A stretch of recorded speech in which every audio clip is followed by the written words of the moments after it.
Hallelujah.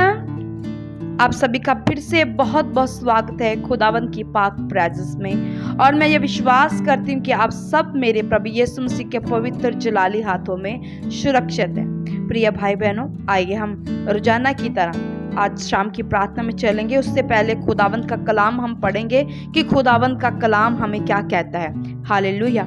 प्रिय भाई बहनों, इस कलाम को पढ़कर मेरी आंखें खुल जाती है और मेरा हृदय प्रभु की और क्या होता है, दीनता से भर जाता है कि मैं प्रभु की और प्यासी बनूं।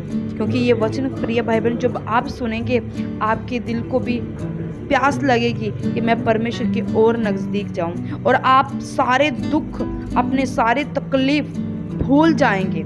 हालेलुया। आज प्रिय भाई बहनों, मेरा ये विश्वास है कि आज का आपका जो दुख है ना, वो सुख में बदल जाएगा प्रभु यीशु मसीह के मधुर नाम में। हालेलुया। हाँ, हो सकता है आपका दुख हो कि आप कर्ज में हो, आपको पैसे की चिंता सताई जा रही हो, आपको घर परिवार की चिंता लगी हो, आपकी बेटी जवान हो चुकी है, उसकी शादी करनी है, रिश्ते नहीं मिल रहे हैं, जॉब नहीं आपको मिल रही है, बीमारी आपको लगी हुई है, प्रार्थना आपकी सुनी नहीं जा रही, तरह तरह की परेशानियां हो सकती है। पर प्रिय भाई बहन, जो आज का वचन आप सुनने वाले हैं, उसके आगे ये सब बहुत छोटा है प्रिय भाई बहनों, बहुत छोटे है आपकी मुश्किल। प्रिय भाई बहनों, परमेश्वर हमारा सब कुछ करने की ताकत और सामर्थ रखता है। ये तो हमने देखा ही है। आज वचन के द्वारा फिर से हम जानेंगे और हम विश्वास से भर जाएंगे, ये मेरा विश्वास कहता है। प्रिय भाई बहनों, आइए हम वचन की ओर चलते, ज्यादा टाइम नहीं लेते हुए यूहन्ना की इंजील हम 16 बाब की हम 16 से पढ़ेंगे। मैं पढ़ूंगी, आप सुनोगे। अगर आपके पास बाइबल है तो अभी मेरे साथ बाइबल को निकालिए। यूहन्ना उसकी 16 की 16 को हम पढ़ेंगे। थोड़ी देर में तुम मुझे ना देखोगे और फिर थोड़ी देर में मुझे देखोगे। तब उसने कुछ चेलों ने आपस में कहा, ये क्या है जो वह हमसे कहता है, थोड़ी देर में तुम मुझे ना देखोगे और फिर थोड़ी देर में मुझे देखोगे, और ये इसलिए कि मैं पिता के पास जाता हूँ। तब उन्होंने कहा, ये थोड़ी देर जो वह कहता है क्या बात है? हम नहीं जानते कि वे क्या कहता है। यीशु ने यह कहकर कि वे मुझसे पूछना चाहते हैं, उससे कहा, क्या तुम आपस में मेरी इस बात के विषय में पूछताछ करते हो? थोड़ी देर में तुम मुझे ना देखोगे और थोड़ी देर में मुझे देखोगे। मैं तुमसे सच सच कहता हूँ कि तुम रोओगे और विलाप करोगे, परंतु संसार आनंद करेगा। तुम्हें शोक होगा, परंतु तुम्हारा शोक आनंद में बदल जाएगा। प्रसव के समय स्त्री को शोक होता है क्योंकि उसकी दुख की घड़ी आ पहुंची है, परंतु जब वह बाल को जन्म दे चुकती है तो इस आनंद से कि संसार में एक मनुष्य उत्पन्न हुआ, उस संकट को फिर स्मरण नहीं करती। उसी प्रकार तुम्हें भी अब तो शोक है, परंतु मैं तुमसे फिर मिलूंगा और तुम्हारे मन आनंद से भर जाएंगे और तुम्हारा आनंद कोई तुमसे छीन ना लेगा। सब बोलिए आमीन। प्रिय भाई बहनों, ये वचन हमें तसल्ली देता है। ये वचन हमें प्रभु के और नजदीक जाता है कि परमेश्वर इस वक्त जो हम पढ़ रहे हैं, इसमें परमेश्वर अपने चेलों के साथ कह रहा है कि इस वक्त तो तुम मुझे देख रहे हो, पर कुछ समय के लिए तुम मुझे नहीं देखोगे। उसके कहने का मतलब ये है, जब प्रभु यीशु मसीह फड़वाए जाने वाले थे, वो अपने चेलों को दृष्टांत देख के बताते थे कि अब मैं आपके पास हूँ, पर कुछ समय तक मैं तेरे पास नहीं रहूंगा, क्योंकि वो जी उठने वाले थे, मर के जी उठने वाले थे, दोबारा उनके पास आने वाले थे। पर चेले उनकी बात को नहीं समझते थे। परमेश्वर कहता कि तुम संसार में आनंद करोगे, संसार आनंद करेगा, पर तुम्हें शोक होगा, तुम लोग रोगे, क्योंकि मैं मारा जाऊंगा, मैं गाड़ा जाऊंगा, तो तुम लोग शोक करोगे, तुम रोगे, विलाप करोगे, दुख की घड़ी आ पहुंचेगी। जैसे एक गर्भवती स्त्री को पीड़ा लगती है तो कितने दर्द में रहती है, और जब वो बेटा उत्पन्न करती है, बेटी उत्पन्न करती है, तो उसे खुशी होती है कि एक मनुष्य धरती पे आ गया। इसी प्रकार प्रिय भाई बहनों, परमेश्वर कहता है कि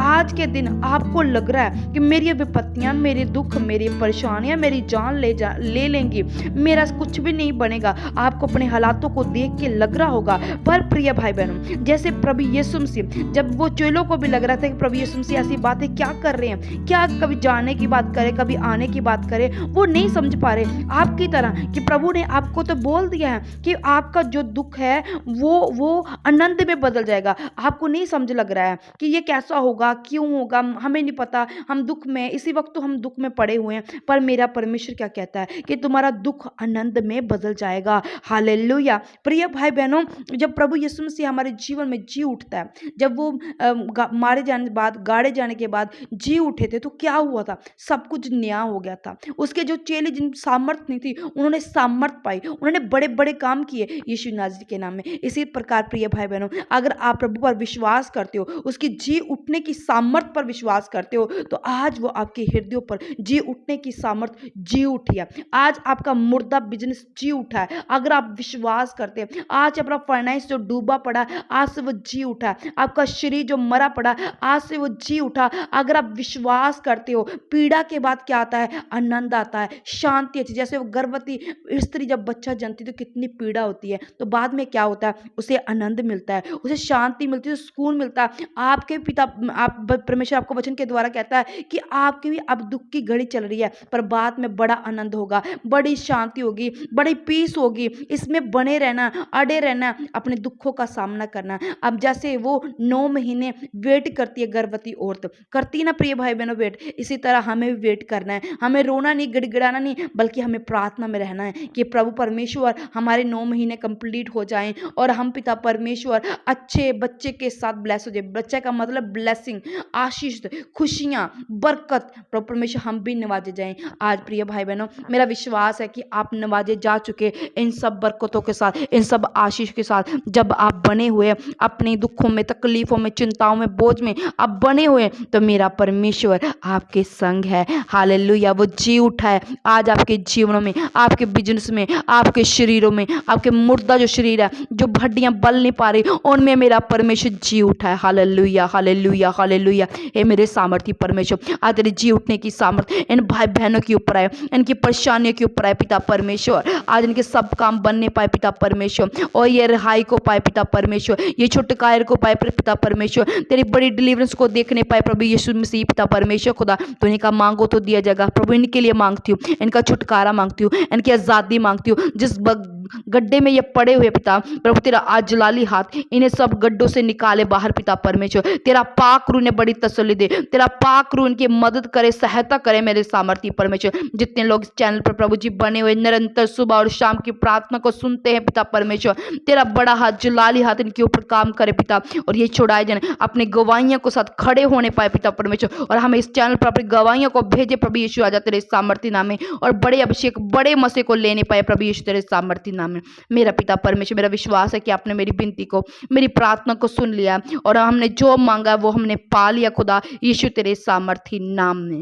विश्वास करते पिता परमेश्वर खुदावन कि हमने पिता परमेश्वर इब्राहिम की तरह बड़ी आशीष को लिया है। मांगते हैं प्यारे पिता प्रभु यीशु मसीह के मधुर और जलाली नाम में।